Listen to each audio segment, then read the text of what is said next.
With the tour to Japan just over 2 weeks away, I thought I would name my squad, and I basically picked the strongest squad I possibly could have, and then hope that Matt Sherratt goes something similar. So first, number one, I'm going to go Nicky Smith. We need to get on top in the scrum. He's had an excellent season for Leicester, who had a good season, and I think that is going to be an area we could possibly target Japan, try and eke out some penalties, get us up the pitch and get us some points on the board. Then Derry Lake obviously picks himself as captain. A Tucker, then a tight head, gone for Archie Griffin.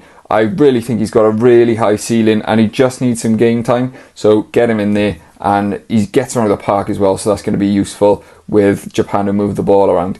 Then the second rows, my big guy, I've gone for Ben Carter, get a bit of weight there in the scrum, and he's just been quite unlucky with injuries, and I think he deserves probably a run in the team.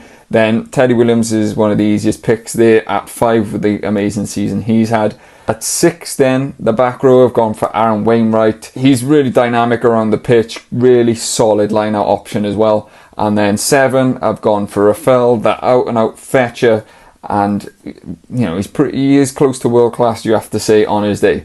Then at number 8, you've got to go for Faletau Avenue. Just an absolute masterclass at number 8, week in, week out.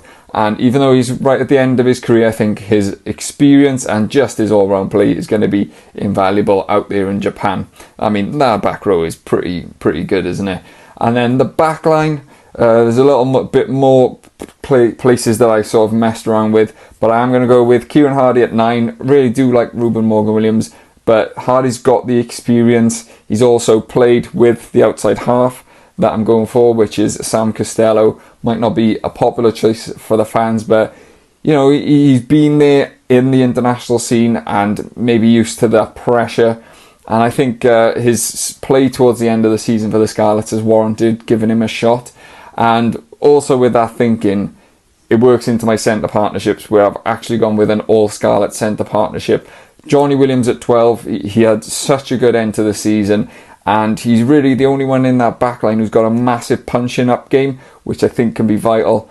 And then Joe Roberts at 13. Keep that partnership. You got your 10, 12, 13 who've all played together and all ended the season really well and in form. And then in the back line, I've gone for Josh Adams, bringing back his experience. Had a good season, but fought with injuries again. But when he did play, he was looking good. So get him in there, his experience, and he's just class, Josh Adams. He just needs to get his body fit again.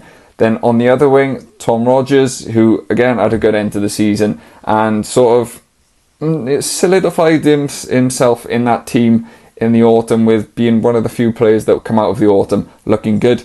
And then at 15, I've gone for Blair Murray. You have to get him in the squad. He's the most dangerous player we have in that back line. He's really dynamic when he's counter-attacking. He's got that left foot kicking game. He's just got all the skills. Maybe a little bit suspect in defence and under the high ball, but what you get out of him in attack is just so much more worth putting him in there. Then on the bench, Gareth Thomas will cover the loose head, Elliot D covering hooker, and Kieran Azarati finishing off the front row cover. Then the second row cover will be Freddie Thomas. And then for back row, I've gone with Josh McLeod. And then Ruben Morgan-Williams and Dan Edwards, who I do want to see get some minutes. And then rounding off the back line on the bench is going to be Max Page, who I really want to see get his debut. He can cover a few different positions as well, so useful in that 23 jersey. So that's my team. It's a must win, and I would go as strong as I possibly could, and I really hope that's what Matt Sherratt does. But let me know what you think, and I will catch you on the next one.